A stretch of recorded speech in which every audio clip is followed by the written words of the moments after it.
Hi everyone, मेरा नाम है Prashant, mentor of thousands of students. और आज बात कर रहे हैं एसएसटी की लास्ट मिनट स्ट्रैटेजी के बारे में। आप सभी का साइंस का पेपर हुआ, होपफुली साइंस का पेपर बड़ा शानदार हुआ है। अगर आपने मेरी मैराथन फॉलो करी थी, आपको पता होगा 80% से ज्यादा पेपर मैराथन का जो लास्ट डे था, जिसमें हमने सारा रिवाइज कराया था, उसके अंदर से ही उठ के आया था, है ना। बहुत अच्छे अच्छे फीडबैक्स हैं। बट अगर बाई चांस अगर आपका साइंस का पेपर अच्छा नहीं गया है, प्लीज डिमोटिवेट मत हो, अभी पेपर बचे हैं। एसएसटी का पेपर हम फोड़ने वाले हैं। आज बात कर रहे हैं एसएसटी की लास्ट मिनट स्ट्रेटेजी के बारे में।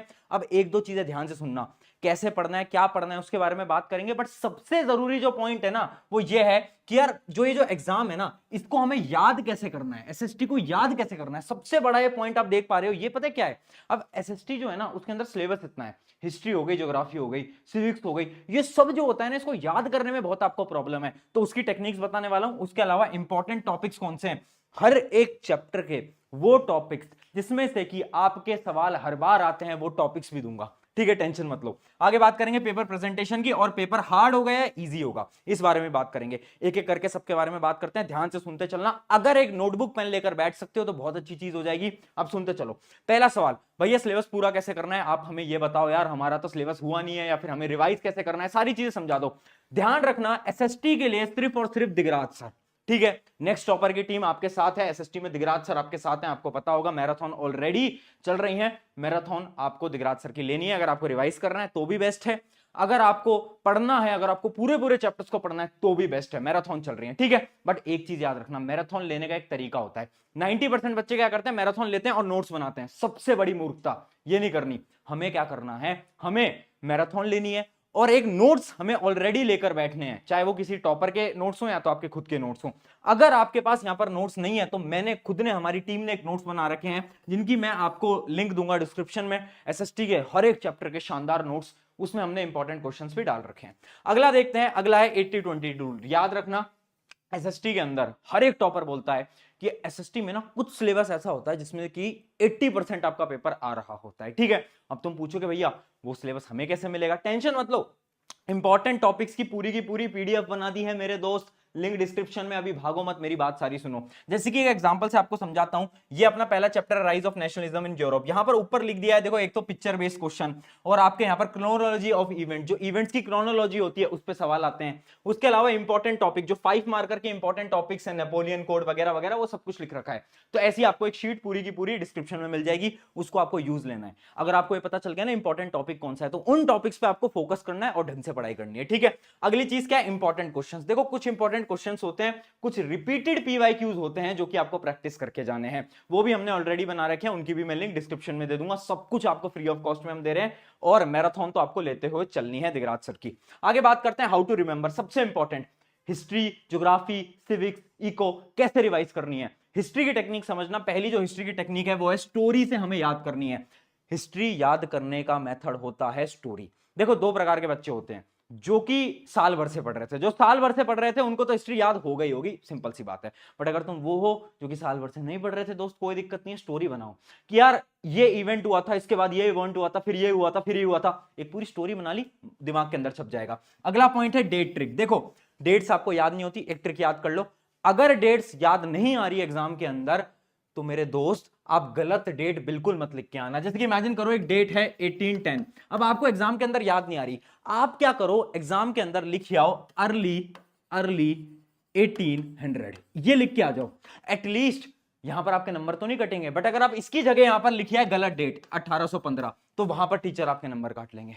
तो आपको क्या करना है, स्मार्ट गेम खेलना है। देखो, डेट्स याद करने की पूरी कोशिश करो। हमारे नोट्स के अंदर हर एक चैप्टर के एंड में इंपॉर्टेंट डेट्स का एक सेगमेंट दे रखा है। बट फिर भी अगर याद नहीं होती, तो ये ट्रिक है ना, ये ट्रिक को आपको यूज लेना है, ठीक है। ये हो गया हमारा हिस्ट्री का। एक लास्ट पॉइंट है रिवाइज। देखो, हिस्ट्री रिवीजन से आती है, बार बार स्टोरी की फॉर्म में रिवाइज करोगे हो जाएगा। अगला है ज्योग्राफी। देखो, ज्योग्राफी में सिर्फ दो मेथड है।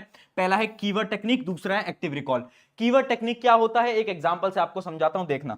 यहां पर एक एग्जांपल है, 3 मार्कर का क्वेश्चन है कि यार give the characteristics of the soil used for cotton. तो देखो, अब एक सवाल है, अब आपको जो कॉन्सेप्ट है ना, उसको कैसे याद करना है ज्योग्राफी के अंदर, क्योंकि बहुत सारे बच्चे ज्योग्राफी याद नहीं कर पा रहे हैं। आपको ना कीवर्ड ढूंढना है और उन कीवर्ड्स को याद करना है, पूरा आंसर याद नहीं करना, कीवर्ड ढूंढना है। जैसे कि आप देख सकते हो यहां पर आपका जो पॉइंट नंबर 1 है, आप पढ़िएगा, जैसे ये कैरेक्टरिस्टिक्स में पॉइंट नंबर 1 है, तो इसका जो कीवर्ड है वो क्या है, वो है हाई मॉइस्चर रिटेंशन कैपेसिटी। तो आपको ऐसे पॉइंट याद करने हैं कि यार कॉटन क्यों ग्रो करी जाती है, क्योंकि पहला पॉइंट है कि यार हाई मॉइस्चर रिटेंशन कैपेसिटी होती है उसके अंदर। ऐसे ही सेकंड पॉइंट आप ढूंढ सकते हो उसके अंदर कि यार उसके अंदर न्यूट्रिएंट्स होते हैं, अलग अलग न्यूट्रिएंट्स। तो आपको क्या है ना, वो कीवर्ड्स याद करने हैं मेरे दोस्त। आपको ये नहीं करना पूरा आंसर याद करेंगे भैया, एक एक लाइन रट के जाएंगे, नहीं। अगर रटोगे इतने कम समय के अंदर दिमाग के अंदर नहीं घुस पाएगा। आप कीवर्ड्स पकड़ो, हर आंसर के कीवर्ड्स पकड़ते चलो, ये कीवर्ड वाली टेक्निक को यूज करना, काम हो जाएगा। दूसरा है एक्टिव रिकॉल। एक्टिव रिकॉल क्या होता है, जब आपने सारे कीवर्ड्स याद करे, उसके बाद क्या करना है, आपको आंख बंद करनी है और खुद से बोलना है कि यार ठीक है यार, जैसे आपने एक चैप्टर पढ़ लिया ज्योग्राफी का, उसके बाद आपको खुद से रिवाइज करना है कि पहला पॉइंट ये था, दूसरा ये था, तीसरा ये था, चौथा ये था, पांचवा ये था। ऐसे खुद को आप पढ़ाओ, एक टीचर की तरह आप खुद को पढ़ाओ। उससे बेस्ट रिवीजन कभी नहीं हो सकता, इस बात को याद रखना। तो रिवाइज आपको ऐसे करना है। अब आप पूछ के भैया सिविक्स और इको के लिए क्या, बहुत ही आसान पेपर आता है सिविक्स इको का, और एनसीईआरटी के मेजरली क्वेश्चंस होते हैं। मैं आपको ये बोलूंगा एनसीईआरटी के जितने भी क्वेश्चंस हैं सिविक्स इको के पढ़ लेना, क्योंकि मेजरली तो पेपर आपको पता है उन दोनों में पेपर आसान आता है और सब बच्चे कर भी लेते हैं, स्कोरिंग होता है। ठीक है, आगे बात करते हैं पेपर आते ही क्या करना है। देखो जैसे ही पेपर आए, बहुत सारे बच्चे होते हैं जो कि अलग अलग चीजें करते हैं। मैं आपको एक चीज बताता हूं, जैसे ही आपको पेपर आए तो आपको क्या करना है, एमसीक्यू क्वेश्चन को देखना है। ठीक है, एमसीक्यू क्वेश्चन को सॉल्व करने लग जाना है। कैसे सॉल्व करना है, डॉट स्ट्रैटेजी से। देखो बहुत सारे बच्चे बोलते हैं भैया हमारे एग्जाम के अंदर ना टीचर हमें ना आंसर पे टिक नहीं करने देते क्वेश्चन पेपर में, है ना। तो जैसे ही आप पे क्वेश्चन पेपर आए, जो आपको करेक्ट आंसर लग रहा है ना, जैसे आपको लग रहा है ए, तो ए के आगे से डॉट लगा दो। बहुत सारे बच्चे इसको ऑलरेडी करते होंगे, मुझे पता है, बट अगर आप नहीं करते तो ऐसे करो। उससे क्या होगा, टीचर को भी कोई प्रॉब्लम नहीं होगी और आप भी पढ़ने वाले टाइम में 15 मिनट के टाइम के अंदर पूरे के पूरे एमसीक्यूज को सॉल्व कर दोगे। ठीक है, तो ये होती है डॉट स्ट्रैटेजी। ठीक है, ये बहुत ज्यादा इंपॉर्टेंट है।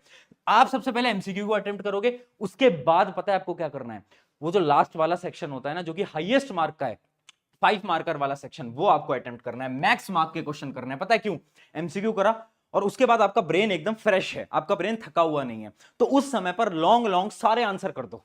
ठीक है, उससे क्या होगा, आप अच्छी तरीके से आंसर्स को लिखोगे और प्रेजेंटेशन बहुत अच्छी हो जाएगी। अगला देखते हैं, अगला है रीड केयरफुली। देखो याद रखना, एसएसटी के अंदर एक दिक्कत आएगी जो कि है क्वेश्चंस के अंदर, क्वेश्चन की लैंग्वेज समझने में। तो प्लीज क्वेश्चन को 2 से 3 बार प्लीज रीड करो। अगला देखते हैं प्रेजेंटेशन। प्रेजेंटेशन में पहली चीज क्या है, don't waste your time in 2 और 3 मार्कर क्वेश्चंस।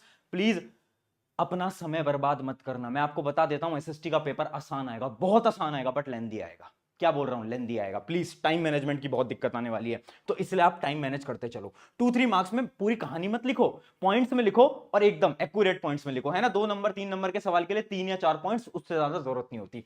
ठीक है, अगला क्या है, राइट ऑल पॉइंट्स। अगला है लॉन्ग आंसर स्ट्रैटेजी। देखो जितने भी लॉन्ग आंसर्स होते हैं 5 मार्कर, उसके लिए पता है क्या करो, आप क्या करो, जो आपकी आंसर शीट का लास्ट का पेज होता है ना, उस पे आप क्या करो, रफ हेडिंग डाल के जो जो पॉइंट्स आप लिखने वाले हो ना, वो रफ में फटाफट से लिख लो। शॉर्ट में ऐसे 5 पॉइंट्स लगा लो। उससे पता क्या होगा, उससे आपको पता होगा कि आप आंसर में क्या लिखने वाले हो, और फिर आपको आंसर लिखते टाइम सोचना नहीं पड़ेगा। आप बीच में कट वट करते रहते हो ना, वो कट वाली प्रॉब्लम नहीं आएगी। रफ में जाना, लास्ट में जाना, और उसमें क्या करना, उसमें आप सारे पॉइंट्स लिख लेना। जैसे एक सवाल आ गया नेपोलियन कोड के ऊपर, तो जो नेपोलियन कोड्स के जो 5 पॉइंट है वो आप लिख लेना, और फिर वापिस आ जाना और फिर पूरा का पूरा आंसर बना लेना। बहुत बढ़िया। ठीक है, अगला क्या है, अगर कुछ नहीं आता तो क्या करना है, कुछ नहीं आता तो भी चैप्टर से रिलेटेड कुछ भी पैराग्राफ के अंदर लिख कर आ जाना। ठीक है, 1 नंबर कहीं ना कहीं दे देते हैं टीचर। अगर आप फेल हो रहे होगे गलती से, मैं नहीं चाहता हो, बट अगर फेल हो रहे होगे, अगर बट कुछ भी लिख के आए होगे ना आंसर के अंदर उस चैप्टर से रिलेटेड, तो नंबर मिल जाते हैं। अगला देखते हैं अंडरलाइन कीवर्ड्स, बहुत ज्यादा इंपॉर्टेंट। देखो जो कीवर्ड अंडरलाइनिंग स्ट्रैटेजी है, मैं बहुत बार बता भी चुका हूं, और ये बहुत ज्यादा इंपॉर्टेंट भी है, क्योंकि यार देखो जो भी आपके इंपॉर्टेंट कीवर्ड्स होते हैं, आप पूरा का पूरा आंसर लिख रहे हो, उसके अंदर जैसे कि ये मार्कर इंपॉर्टेंट है, तो अंडरलाइन करके आना। और आई होप ये आप ऑलरेडी करते आ रहे होंगे। ये हमारी पूरी स्ट्रैटेजी थी। 1-2 चीजें सुन जाओ। हिस्ट्री के अंदर पिक्चर बेस्ड क्वेश्चन देखो कभी कभार आ जाते हैं, प्रैक्टिस करके जानी है। दूसरी चीज, इंपॉर्टेंट टॉपिक की पीडीएफ डिस्क्रिप्शन में। तीसरी चीज, जो आपका ज्योग्राफी का सेक्शन है उनमें मैप्स पे फोकस करो। मैप्स बहुत इंपॉर्टेंट है भैया। मैप्स कहां से करें, तो मैप्स में भी दिगराज सर ऑलरेडी आपको पढ़ा देंगे, बट उन्होंने ऑलरेडी एक वीडियो बना रखी है मैप्स के ऊपर, उसकी मैं लिंक डिस्क्रिप्शन में दे दूंगा, तो मैप्स भी आप वहां से कर सकते हो। तो एक पूरा का पूरा रोड मैप है, पूरी की पूरी प्रेजेंटेशन टिप है। और याद रखना, एसएसटी में नंबर उसके ज्यादा नहीं आएंगे जो कि ज्यादा पढ़ के जाएगा, एसएसटी में नंबर उसके ज्यादा आएंगे जो कि एसएसटी को याद करके जाएगा, रिवाइज करके जाएगा बार बार। तो रिवीजन बहुत इंपॉर्टेंट है और मेमोराइज करना बहुत इंपॉर्टेंट है। और इसी के साथ आपको आज कमेंट करना है एसएसटी फोड़ेंगे। साइंस तो तुमने फोड़ दिया, आज कमेंट कर देना क्या एसएसटी फोड़ेंगे। चलिए टेक केयर, मेरा नाम है प्रशांत, मिलते हैं नेक्स्ट वीडियो के अंदर।